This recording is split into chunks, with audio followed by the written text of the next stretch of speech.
প্রণয়ের অমল কাব্য, লেখক সোহাগ, গল্পের তৃতীয় অংশ। তুই আমায় ফেলেছিস, এই মির্জাফরদের মতো আচরণ করা বন্ধ করবি তুই? ইস, কোমরটা আমার গেল। ইরফান চোখ বুজে বলে, 2 ঘন্টা পর ডেকে দিবি। ঘুম থেকে উঠে যেন এক কাপ ব্ল্যাক কফি পাই। শুদ্ধ দাঁত কিরমির করে বলে, আমাকে তোর কাজের মাসি মনে হচ্ছে? না, কাজের মামা মনে হচ্ছে। Don't disturb me. শুদ্ধ উঠে দাঁড়ালো। ইচ্ছে করলো ইরফানের পাছায় এক লাথি দিয়ে একদম এই বাড়ির বাইরে পাঠিয়ে দিতে। শালা বেয়াদব, তার জীবনটা ভেজে খায়। সাধে কি আর বলে, তার মামির কপাল পুড়েছে। এমন ঘাড়তেরা জামাই ছেলে নিয়ে যে কিভাবে সংসার করলো তা ভেবেই শুদ্ধর মনে হয় তার মাথার চুল পাক ধরে যাবে। এসব রেখে সেও নামাজ পড়তে গেল। মায়েরা সকালে উঠে নামাজ পড়ে নিল। মাথা ব্যথায় ঘুম ভালো হয়নি, কিন্তু সকালে ওঠার অভ্যাস তার। তাই বিছানায় সারাদিন চোখ বুজে থাকলেও আর ঘুম আসবে না সে জানে। ভোরের আলো ফুটেছে। ঘরের দরজা খুলে মায়েরা চুপি চুপি এদিক ওদিক উকিঝুঁকি দিল। ধীর পায়ে ঘর থেকে বেরোলো। তার সামনে শাশুড়িকে দেখে স্ট্যাচু হয়ে যায়। রুমা নেওয়াজ গম্ভীর মুখে মায়রার দিকে চেয়ে আছে। মায়রা তার শাশুড়ির তাকানোয় মাথা নিচু করে নিল। রুমা নেওয়াজ গম্ভীর গলায় বলে, ইরফান কোথায়? মায়রা মাথা উঁচু করে ভুরু কুঁচকে তার শাশুড়ির দিকে তাকালো। নামটা আজকে প্রথম শুনল। এই বাড়িতে কে কে থাকে সে তো জানে না। এই বেটা আবার কে? আর তাকেই বা জিজ্ঞেস করছে কেন? রুমা নেওয়াজ কর্কশ কণ্ঠে বলে, কি হলো, কথা বলছো না কেন? মায়েরা ঝাঁকি দিয়ে ওঠে, আমতা আমতা করে বলে, জি আসলে আমি তাকে চিনি না। যদি আপনি বলতেন সে এই বাড়ির কোন সদস্য। রুমা নেওয়াজ বিরক্ত হয়ে বলল, নিজের স্বামীর নামটাও জানো না? বিয়ে করেছো কেন তাহলে? মায়েরা ভ্যাবাচাকা খেয়ে গেল। আসলেই স্বামীর নাম জেনে নেওয়া উচিত ছিল, তবে মুখ নিষ্পিস করল কিছু কথা বলার জন্য। অমন বেয়াদব বরের নাম জানার দরকারও নেই তার। কালকে রাতের কথা মনে পড়ল। রোগটা বাইরের দিকে বেরিয়ে যাচ্ছিল। অত রাতে ভালো ছেলেরা তো বাইরে যায় না। মুখ ফসকে বলে দেয়, আমার মনে হয় আপনার ছেলে খারাপ কাজে জড়িত। আপনার খোঁজ নেওয়া উচিত। রুমা নেওয়াজ ধেমকে বললেন, থাপ্পড় খাবে আমার ছেলের নামে আর একটা বাজে কথা বললে। এর মাঝে তারিক নেওয়াজ ঘর থেকে বেরিয়ে এসে বলেন, ওকে এভাবে বকছো কেন? ও আমার ছেলের নামে উল্টাপাল্টা বলছে। একে তো স্বামীর নাম ধাম খোঁজ খবর কিছুই জানে না, তার উপর আবার অপবাদ দিচ্ছে। তারেক নেওয়াজ ফোঁস করে শ্বাস ফেলে বলল, তুমি রান্নাঘরে যাও, আমি ইরফানের খোঁজ নিয়েছি, ও শুদ্ধের বাড়ি আছে। রুমা নেওয়াজ গজগজ করতে করতে রান্নাঘরের দিকে গেলেন। মায়েরা মাথা নিচু করে মুখ বাঁকালো। মা ছেলে এক গোয়ালের গরু, মুখ থেকে শুধু নিমপাতার রস ঝরে। তারেক নেওয়াজ মায়েরাকে বলে, নামাজ পড়েছ আম্মু? মায়েরা অমায়িক হেসে বলে, জি আঙ্কেল। আমি এখনও আঙ্কেল? বাবা হই তোমার, বাবা বলবে। মায়েরা এক কথায় রাজি হয়ে মাথা নেড়ে বলে, জি আচ্ছা বাবা। বিকালবেলায় মায়েরা তার শ্বশুরের সাথে বের হয়েছে। তারেক নেয়াজ মায়েরাকে নিয়ে বের হয়েছে। মূলত মেয়েটা গ্রামের মেয়ে, সারাদিন ঘরে বসে আছে, তাই ভাবলেন একটু বাইরে ঘুরিয়ে নিয়ে যাক। তার ছেলে তো নিখোঁজ নেই। একটা ব্যাপার ভাবলেন, মায়েরার কাছে ফোন নেই, তাই প্রথমে মায়েরাকে নিয়ে ফোনের দোকানে গেলেন। মোটামুটি ভালো একটা ফোন কিনে দিলেন মায়েরাকে। মায়েরা চঞ্চল প্রকৃতির মেয়ে, তাকে কেউ চকলেট দিলেও সে খুশি হয়ে নিবে, কিন্তু ফোন নিতে কেমন যেন সংকোচ বোধ করছিল। সে বাড়িতে তার মায়ের ফোন চালায় টুকটাক। তারেক নেওয়াজ মায়েরার সংকোচ বুঝতে পারলেন। তিনি সুন্দর করে বুঝিয়ে বললেন তিনি মায়েরার বাবা। মায়েরা খুশি হয়ে তার শ্বশুরের থেকে ফোন নিয়ে নেয়। খুশিতে একবার লাভ দিতে চায়, কিন্তু আশেপাশে এত মানুষ দেখে নিজের ইচ্ছাটাকে দমিয়ে নেয়। এরপর তারেক নেওয়াজ মায়েরাকে নিয়ে একটা রেস্টুরেন্টে যায়। রেস্টুরেন্টে গিয়ে মায়েরার 2 বান্ধবীর সাথে দেখা হয়। তারা আগে গ্রামে থাকতো, ক্লাস 9-এ ওঠার পর শহরে চলে এসেছে। প্রায় 2 বছর পর দেখা হলেও একে অপরকে দেখে চিনতে পারে। তুই মায়েরা না? কারো কণ্ঠে মায়েরা পাশ ফিরে তাকালে তার প্রিয় বান্ধবীকে দেখে এক প্রকার তার উপর ঝাঁপিয়ে পড়ে। বান্ধবীদের দেখে নিজের চাঞ্চল্য ভাব চেপে রাখতে পারেনি। রাইসা হেসে মায়েরাকে আগলে ধরে। এ তো আগের মতোই আছে, শুধু লাফিয়ে বেড়ায়। পাশ থেকে মায়েশা হেসে বলল, তুই এখানে কেন? গ্রাম থেকে কবে আসলি? মায়েরা রায়সাকে ছেড়ে বলে, আমার বিয়ে হয়ে গিয়েছে। মায়েশা রায়সা একসাথে অবাক হয়ে বলে, কি? মায়েরা পাশ ফিরে তার শ্বশুরের দিকে একবার তাকায়। তারেক নেয়াজ গলা ঝেড়ে বলে, আম্মু, তুমি তোমার বান্ধবীদের সাথে এখানে বসো, আমার কাজ আছে, আমি কাজ সেরে তোমাকে এখান থেকে নিয়ে যাব, কেমন? মায়েরা হেসে মাথা নাড়িয়ে বলে, আচ্ছা বাবা। তারেক নেওয়াজ বেরিয়ে গেলে তিন বান্ধবী রেস্টুরেন্টের এক কোনায় ফাঁকা টেবিলে গিয়ে বসে। রায়সা প্রশ্ন করে, গল্পটা বল, এত তাড়াতাড়ি বিয়ে হয়ে গেল, ইটিস পিটিস করতিস নাকি? মায়েরা রেগে বলল, একটা থাবড়া খাবি, আমার খেয়ে দিয়ে কাজ নাই। আম্মু বিয়ে দিয়ে দিল, সৎ বাবা আমায় দেখতে পারে না তাই। মায়েরার কথা শুনে দুই বান্ধবীর একটু খারাপ লাগলো। তারা জানে মায়েরার বাবা মারা যাওয়ার পর তার মা আরেকটা বিয়ে করেছে। মায়েরার মা যদিও মায়েরাকে আগলে রাখত, তবে পরের সংসারে আগের পক্ষের মেয়েকে চাইলেও সেইভাবে দেখতে পারত না। রাইসা মাইশা মন খারাপ করে বলল, বুঝেছি, আচ্ছা বাদ দে, বিয়ে তো শহরেই হয়েছে, ফ্যামিলি ভালোই হয়তো। জামাই কি হ্যান্ডসাম নাকি টাকলু মামা? মায়েরা ইনোসেন্ট ফেস নিয়ে বলল, জানি না, শুধু জানি বুড়ো। মায়েশা গালে হাত দিয়ে বলল, শেষমেশ বুড়ো? তুই দেখিসনি কেন? মায়েরা এত সব বলতে চাইল না, ব্যাপারটা এড়িয়ে গিয়ে বলল, তোদের খবর বল, পরীক্ষার প্রিপারেশন কেমন? তারা টুকটাক কথা বলতে লাগলো। ইরফান শুদ্ধ ভার্সিটির ক্লাস শেষে একটা রেস্টুরেন্টে আসে। তাদের সাথে আরেকজন কলিগ রিপনও এসেছে। গম্ভীর মুখে রেস্টুরেন্টের ভেতরে প্রবেশ করে। এদিকে শুদ্ধ রিপনের কথার শেষ নেই। ইরফান যেমন স্বল্পভাষী গম্ভীর স্বভাবের, শুদ্ধ আর রিপন তেমনি ইরফানের উল্টো ক্যারেক্টার।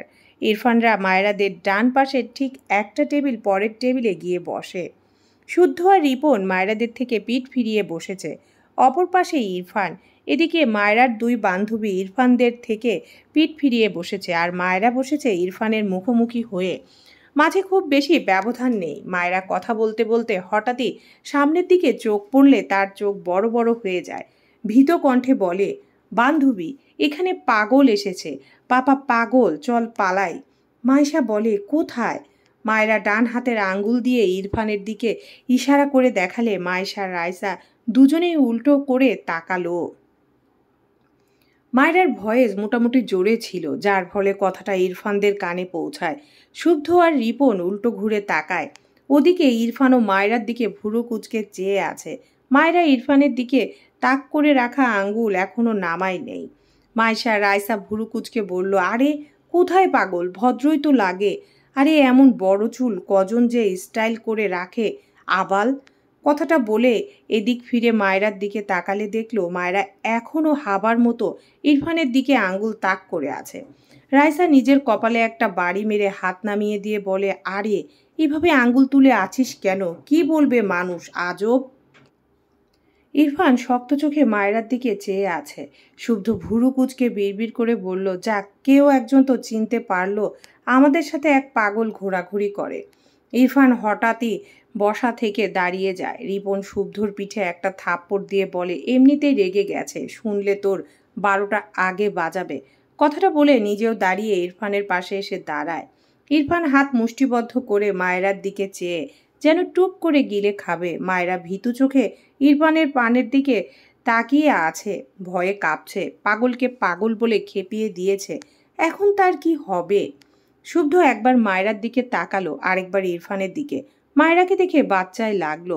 এই বাচ্চাটা না বুঝে বলেছে, কিন্তু তার ভাইটা না বুঝে এই বাচ্চাকে এখন কি করবে সেটাই তার ভাবনায়।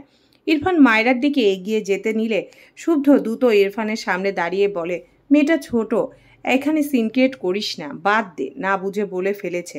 আমি তো বলছি তুই তামিল মুভির নায়ক। ইরফান রেগে চিৎকার করে বলে, ওর সাহস হয় কি করে আমাকে এভাবে বলার? মায়েরা চোখ বড় বড় করে নিজেকে গুটিয়ে নেয়। ইরফান শুদ্ধকে ধাক্কা দিয়ে মায়েরাদের দিকে এগিয়ে আসলে মায়েরা ভয়ে একদম কোনায় গিয়ে গুটিসুটি মেরে নিচে লুকাতে চায়, কিন্তু লুকানোর মতো জায়গা না পাওয়ায় একদম কোনায় গুটিসুটি মেরে দোয়া দরুদ পড়তে লাগলো। মাইশা রাস্তা দুজনেই আহাম্মক হয়ে তাকিয়ে আছে। ইরফান মায়েরার পাশ বরাবর দাঁড়িয়ে বলে, হেই ইডিয়েট গার্ল, বাইরে বেরিয়ে এসো। মায়েরা কেঁদে দিবে প্রায়। ভীত স্বরে বলে, দোস্ত আমায় বাঁচা, পাগলটা আমায় মেরে ফেলবে। ইরফানকে আবারও পাগল বলায় রাগে টেবিলের উপর ধূপ করে একটা পাঞ্চ মারে। আশেপাশের মানুষ সার্কাস দেখতে বসে বসে। ইরফান রেগে বলে, বেরিয়ে এসো নয়তো। মায়েরা মাথা নিচু করে রেগে বলে, একদম আগাবেন না। আমার কিন্তু বেশি বয়সের একটা জামাই আছে। বয়স বেশি, তাই বুদ্ধিও বেশি। আপনাকে একদম উড়িয়ে দেবে বলে দিলাম। মায়রার কথায় শুদ্ধ রিপন ভ্যাবাচাকা খেয়ে যায়। ইরফান ভুরু কুচকে বলে, হোয়াট? মায়রার বিড়বিড় করে বলে, শালা ইংরেজ, আবার ইংলিশ ঝাড়ছে। এই ব্রিটিশকে কেউ বাংলাদেশ থেকে বের করে দেয় না কেন? রাইসা মাইশা দুজনের মাথা ফাটাতে ইচ্ছে করছে। এই মায়রা আর শোধরাবে না। বিয়ে হয়েছে তবুও এমনই থেকে গিয়েছে। এর বুড়ো জামাইকে সামলায় কিভাবে? রাইসা ইরফানের দিকে তাকিয়ে বলল, ভাইয়া, ওর হয়ে আমরা সরি। আসলে ও না বুঝে বলে ফেলেছে। মায়রা রাইসার কথায় রেগে গিয়ে বলল, আরে তোরা সরি বলছিস কেন? জানিস এই পাগল দুদিন আগে আমায় অ্যাক্সিডেন্ট করেছিল? আরে এ তো ইংরেজ, বাংলাদেশ থেকে বের করে দিতে হবে, আর তোরা সরি বলছিস? মূর্খের দল সব। মায়রার কথা শুনে তার দুই বান্ধবী তার দিকে রেগে তাকালো। উফ উফ, মেয়েটার মুখ বন্ধ হয় না কেন বুঝে পায় না। ইরফানের শরীর যেন আগুন ধরিয়ে দিচ্ছে মায়রার প্রতিটি কথা।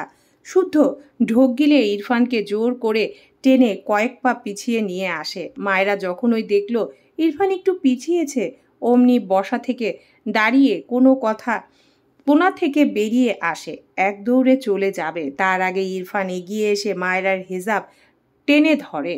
মায়রার পা থেমে যায়। কি সুন্দর করে হিজাব বেঁধেছিল, সব পিন ছুটে গেল বোধহয়। মাথা থেকে হিজাবটা ছুটে গেলে তার শরীরে তো কিছুই থাকবে না। সেই ভয়ে মায়রার পা থেমে যায়।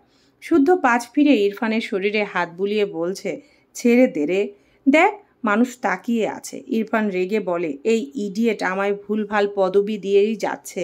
ওকে আমি ছাড়বো না। ওর লাইফটা জাস্ট হেল করে দিব আমি, স্টুপিড গার্ল। মায়রা ইরফানের কথার মাঝেই সুযোগ বুঝে একটু এগিয়ে সেই ইরফানের যে হাত তার হিজাব টেনে ধরেছে সেই হাতে তার দুই হাত দিয়ে গায়ের জোরে খামচি দিয়ে ধরে। ইরফান রাগান্বিত চোখে ভুরু কুচকে তাকায় মায়রার দিকে। মায়রা ভেবেছিল এই কাজ করলে লোকটা তার হাত আলগা হবে, সেই সুযোগে সে পালাবে। কিন্তু এই লোকটা তো নির্বিকার। মায়রা নিজেরই হাত ব্যথা হলো। এই লোকের কোনো ভাবান্তর নেই। মায়রা অবাক চোখে ইরফানের দিকে চেয়ে ইরফানের হাত থেকে তার হাত সরিয়ে নিল। আজ সে শেষ। ঢোক গিলল, মুখ ফসকে বলে ফেলে, আপনার চামড়া বুঝি গন্ডারের? বলেই নিজের মুখে চেপে ধরল। তার বেভাস কথা যে শুধু মুখ ফসকে বেরিয়ে যায়, জমের সামনে দাঁড়িয়েও কথার লাগামটা আনতে পারছে না। ইরফান মায়রার হেজাবের কোণা ছেড়ে মায়রার বাম হাত শক্ত করে ধরে। মায়রার মাথায় কিছুই আসছে না। ওদিকে মাইশা রায়শা নিজেরাও বুঝতে পারছে না কি করবে। এই মেয়েটার এই সব বদভ্যাস আগে গ্রামে দেখতো, তা না হয় মানা যায়। শহরে এসে অপরিচিত একজনের সাথে এমন কেন করছে? ভয় ডর কিছু নেই নাকি? মায়রা ভয়ে ভয়ে ইরফানের দিকে তাকিয়ে বলে, দেখুন আমায় ছাড়ুন বলছি। আমার বুড়ো জামাই আপনাকে ছাড়বে না বলে দিলাম। ইরফান মায়রাকে টেনে বাইরে নিয়ে যেতে চায়। এই ইডিয়েটকে আজ সে একটা শিক্ষা দিয়েই ছাড়বে। মায়রা হঠাৎই মেঝেতে বসে পড়ে। ইরফান মায়রার হাত শক্ত করে ধরে রেগে তাকায়। শুদ্ধ আর রিপন হাঁ করে চেয়ে আছে মায়রার দিকে। এটা কে ভাই?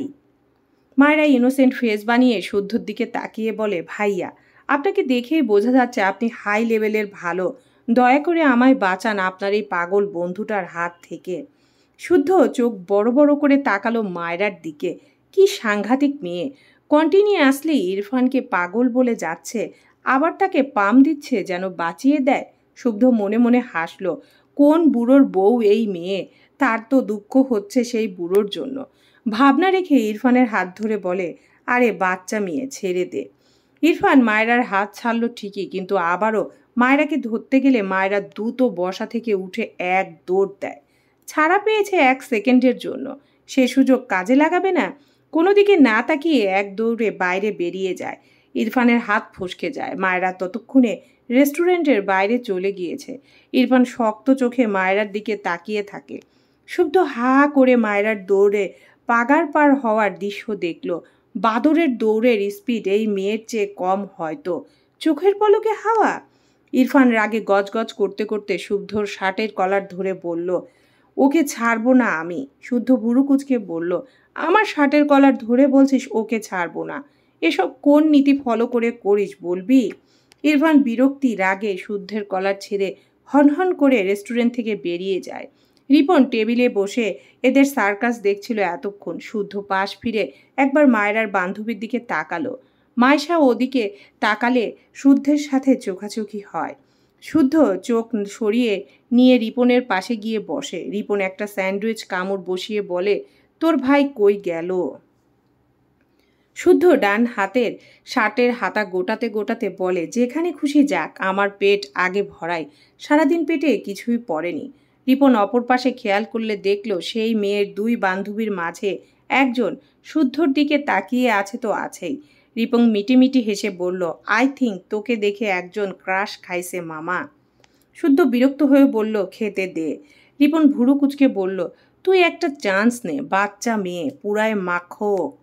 শুদ্ধ রেগে তাকায় রিপনের দিকে। রিপন মুখের লাগাম টানে। শুদ্ধ গম্ভীর গলায় বলে, মেয়েদের রেসপেক্ট করতে না জানলে ওদের নিয়ে কথাই বলবি না। রিপন বোঝানোর সুরে বলে, আরে আমি তো তোর ভালোর জন্যই বলছি, নেগেটিভ মিন করে কিছু বলিনি।